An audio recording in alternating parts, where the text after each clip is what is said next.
it looks infinite. It isn't. Imagine sitting at your desk. It's 2 a.m. The blue light from your screen is stinging your eyes. You're scrolling through an endless feed images, tweets, videos, just a bottomless ocean of content. Your chest feels tight, maybe a little overwhelmed by the sheer noise of it all. You tell yourself, we are drowning in information, that the world is just too loud. But here's the twist nobody puts in the brochure. While you feel like you're drowning, the machines we're building are actually dying of thirst. What if the one thing we thought was unlimited data is actually running out? What if I told you we are barreling toward a digital famine that could freeze innovation in its tracks, turn our smart cities dumb, and leave life-saving algorithms starving for answers? Welcome to the Hidden Why, where your curiosity finds its answers.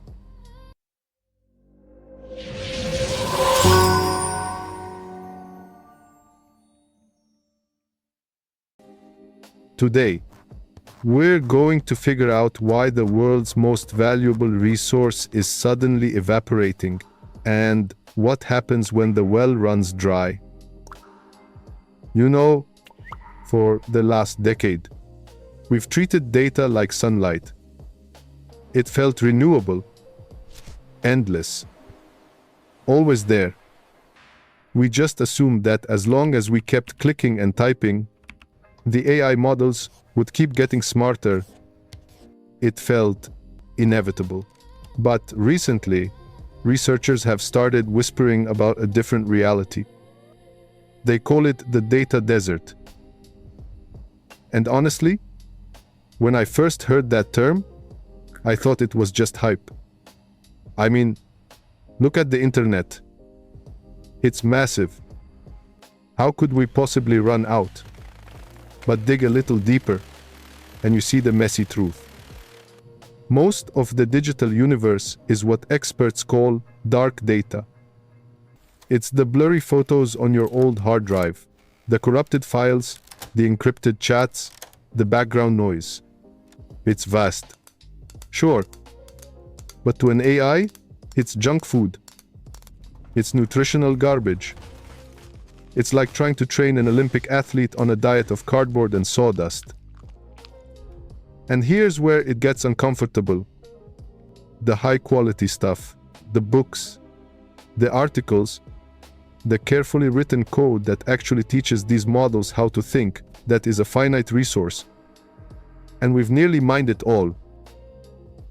Think of it like oil. For a century, we drilled and drilled, thinking the black gold would flow forever. Now, big tech isn't just drilling. They're fracking. They are scraping the bottom of the barrel, desperate for anything that looks like a coherent sentence. So, how does this actually break? Why can't we just make more? Well, actually, let me rephrase that. We can make more, but it's tricky. Current AI models work a bit like a student who needs to read every book in the library to learn to write. Once they've read the library, they need more. But if you start feeding them essays written by other students, or worse, essays written by other AI, something weird happens. They start to hallucinate. They get confused.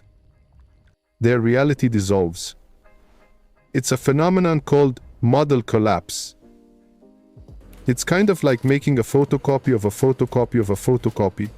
Eventually, the image just becomes a black smudge. And this isn't just some abstract tech glitch. This is the mechanism that leads us into what some are calling the innovation ice age. Picture a world where that scary smart AI meant to diagnose rare diseases just stops getting smarter. It hits a wall. That rare cancer case, the algorithm misses it because it never got enough new, high-quality data to learn the pattern. That's the part that quietly hurts. We're not just talking about chatbots writing bad poetry here. We're talking about the stagnation of tools we were counting on to save us. And here's the part that gets really messy, the part that makes me a little angry. To be honest, when resources get scarce, people don't share. They hoard. We're looking at the rise of a new divide. You could call it data colonialism. Rich countries and massive corporations are building high walls around their data. They're turning information into a luxury asset. Meanwhile, developing nations, or smaller startups, they're left out in the cold. It creates a power dynamic that feels weirdly feudal. If you're a startup in a data-poor region, you're done. You can't compete. You basically become a digital peasant, renting intelligence from the lords who own the archives. Now, you might be thinking, okay, but I'm just a regular person. I don't train AI models. Why should I care? You should care because when these companies get desperate, they don't stop. They turn to the only untapped source left, you. Your private DMs, your health records, the way your voice sounds when you're tired, your location history at 3 a.m., that's the new oil field. This is the chilling effect on privacy. When public data runs dry, private data becomes gold. We might start seeing pay-for-privacy models, where keeping your life secret becomes a luxury service for the rich, while the rest of us pay for access with our personal info. It's a transaction we never really signed up for, but one we're being forced into, click by click. I remember reading a report about smart cities, those futuristic utopias where everything is optimized. The promise was that they'd learn from us to make traffic vanish, save energy, make life perfect. But in a data-scarce world, a smart city stops learning. It becomes a frozen snapshot of the past. It optimizes for who we were 5 years ago, not who we are today. That's the scary part. Living in a world that refuses to adapt to you simply because it can't afford the data to understand you. So, where do we go from here? Is it all just doom and gloom? Not necessarily. There are bright spots. People are talking about synthetic data, essentially teaching AI to create its own training materials. Like a computer dreaming up new worlds to learn from. Sounds like science fiction, right? And to be fair, it's not a silver bullet yet. It has limits, but it's a path. Then there's the open source movement. The idea of collaborative data commons frameworks, where we share info safely to keep the lights of innovation on, without selling our souls to a monopoly. It's a nice thought. A bit idealistic, maybe, but necessary. But here is the twist, and this is the thing I want you to really sit with. For years, we've been obsessed with big data.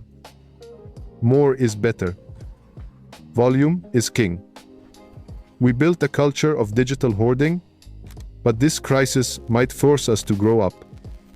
We might have to shift from big data to smart data.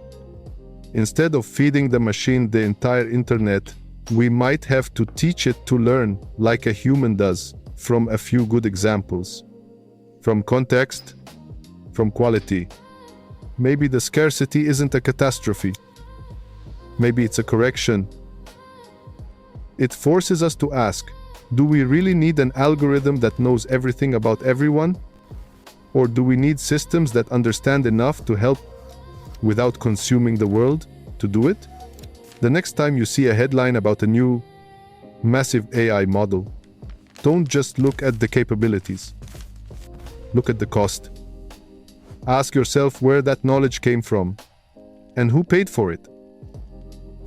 Because in a data desert, the most valuable thing isn't the sand. It's the water.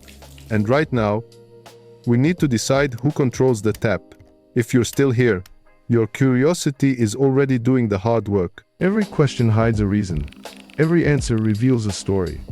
If this one made you see the world a little differently, give it a like. And if you want to keep uncovering the hidden why behind our world, hit subscribe and stay curious.